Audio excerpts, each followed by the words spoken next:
Halo semuanya, pernah nggak sih kalian ngerasain lapar banget pas jam istirahat, tapi pas sampai kantin, makanannya udah ludes? Nah, hari ini kita bakal masuk ke dunia di mana lapar bisa jadi awal dari petualangan yang nggak terduga. Cerita ini tentang seorang anak bernama Benny, yang rasa laparnya membawanya ke sebuah tempat ajaib. Yuk, kita mulai petualangannya di kantin waktu. Suara bel sekolah berbunyi, diikuti sorak-sorai murid kering. Bel istirahat yang ditunggu-tunggu akhirnya berbunyi. Di tengah keramaian halaman sekolah, kita lihat Benny, perutnya udah keroncongan parah. Dia lari sekencang mungkin menuju kantin, melewati teman-temannya yang juga berbondong-bondong. Dalam hatinya cuma ada satu harapan. Aduh, semoga masih ada ayam goreng, gumamnya sambil terus berlari. Antrean di kantin panjang banget, kayak ular. Benny dengan sabar menunggu gilirannya, sambil membayangkan ayam goreng renyah yang akan segera disantapnya. Tapi, harapannya perlahan pupus saat melihat satu persatu temannya keluar dari antrean dengan wajah lesu. Akhirnya, tibalah giliran Benny. Dengan napas terengah-engah, dia menatap penuh harap ke arah ibu kantin. Tapi, alih-alih sepiring nasi dan ayam, yang dia dapatkan hanyalah sebuah telunjuk yang mengarah ke papan di sebelahnya. Papan itu bertuliskan dua kata yang paling ditakuti setiap anak lapar, makanan habis. Efek suara boing, yang lucu dunia Benny seakan runtuh.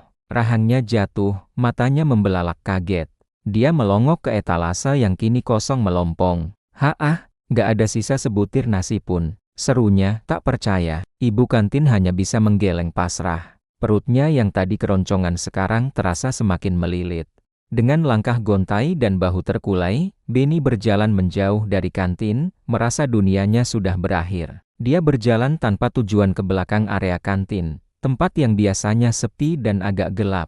Sambil menendang-nendang batu kerikil untuk melampiaskan kekesalannya, tiba-tiba matanya menangkap sesuatu yang aneh. Di dinding tua di belakang kantin, ada sebuah pintu kecil yang nggak pernah dia lihat sebelumnya. Pintu itu berkilauan dengan cahaya lembut, dan di atasnya ada tulisan yang aneh, kantin waktu khusus yang benar-benar lapar. Ekspresi sedih Benny langsung berubah jadi penasaran. Dia mendekati pintu itu dengan hati-hati. Rasa laparnya sejenak terlupakan, digantikan oleh rasa ingin tahu yang besar. Wah, ini apaan ya? Kayak di film-film fantasi, pikirnya dalam hati. Tanpa pikir panjang lagi, didorong oleh rasa lapar dan penasaran, Benny memberanikan diri membuka pintu kecil berkilau itu. Begitu pintu terbuka, Benny terperangah. Dia masuk ke sebuah ruangan yang sama sekali berbeda dari dunia luar. Suasananya begitu magis. Piring-piring, sendok, garpu, bahkan makanan-makanan lezat melayang-layang di udara, dikelilingi cahaya keemasan yang lembut. Aroma masakan yang luar biasa enak langsung memenuhi hidungnya, membuat perutnya berteriak makin kencang. Musik ajaib dengan efek bling-bling dan di tengah ruangan itu, muncul sesosok makhluk yang tak pernah dia bayangkan. Seekor kucing dengan topi koki dan celemek, sedang mengaduk panci besar yang juga melayang. Kucing itu menoleh ke arah Benny dan tersenyum. "Selamat datang, anak lapar," sapa si kucing koki dengan suara yang bijaksana. "Di sini, kamu boleh makan sepuasnya. Ayam goreng, soto, bakso, semuanya ada." Mata Benny berbinar-binar. Ini adalah surga. Tapi, si kucing koki melanjutkan, "Tapi ingat, ada satu aturannya. Setiap suapan yang kamu makan akan mempercepat waktumu di dunia luar." Benny, yang sudah dibutakan oleh rasa lapar, tidak terlalu memikirkan peringatan itu. Waktu, percepat waktu, apa maksudnya? Persetan, yang penting sekarang perutnya harus diisi. "Hehe, bodoh amat yang penting kenyang," sahut Benny sambil tertawa. Dia langsung duduk di sebuah meja ajaib. Tanpa perlu memesan, makanan-makanan yang melayang mulai berdatangan ke mejanya. Ayam goreng terbang langsung ke piringnya, disusul semangkuk soto yang mendarat dengan lembut. Benny makan dengan rakus, melahap semuanya tanpa sisa. Setiap suap terasa begitu nikmat, membuatnya lupa segalanya. Efek suara makan comp-comp-comp.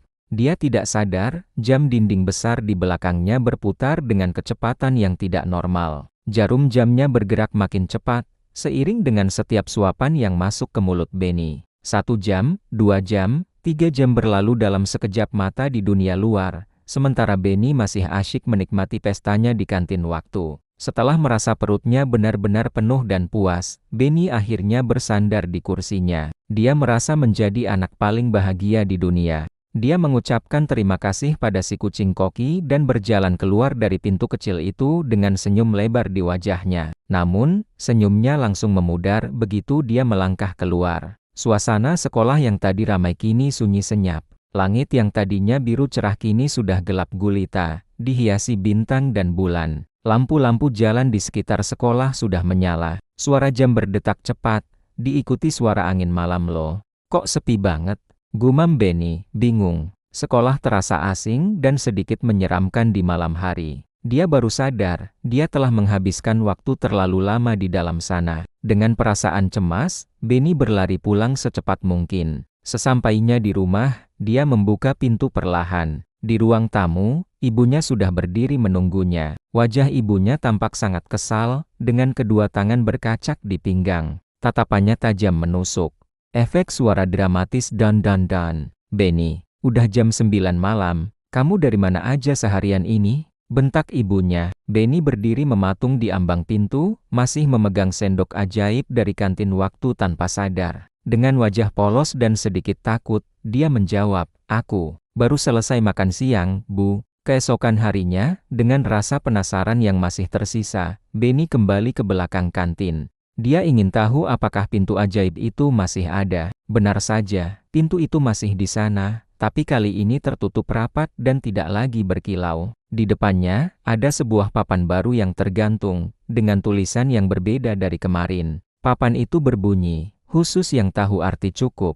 Benny hanya bisa bengong sambil menggaruk kepalanya yang tidak gatal. Dia akhirnya mengerti pelajaran berharga dari petualangannya kemarin. Kenyang memang penting, tapi mengerti kapan harus berhenti dan merasa cukup itu jauh lebih berharga. Nah, teman-teman, dari cerita Benny kita belajar satu hal penting. Kadang, apa yang kita inginkan secara berlebihan bisa membuat kita kehilangan sesuatu yang lebih berharga, yaitu waktu. Seperti pesan di akhir cerita, hidup itu bukan soal kenyang, tapi soal cukup. Terima kasih sudah menonton petualangan Benny di kantin waktu. Apa pelajaran yang bisa kalian ambil dari cerita ini? Coba tulis di kolom komentar ya. Jangan lupa like, share, dan subscribe channel ini biar nggak ketinggalan cerita-cerita seru lainnya. Sampai jumpa di video berikutnya. Dadah.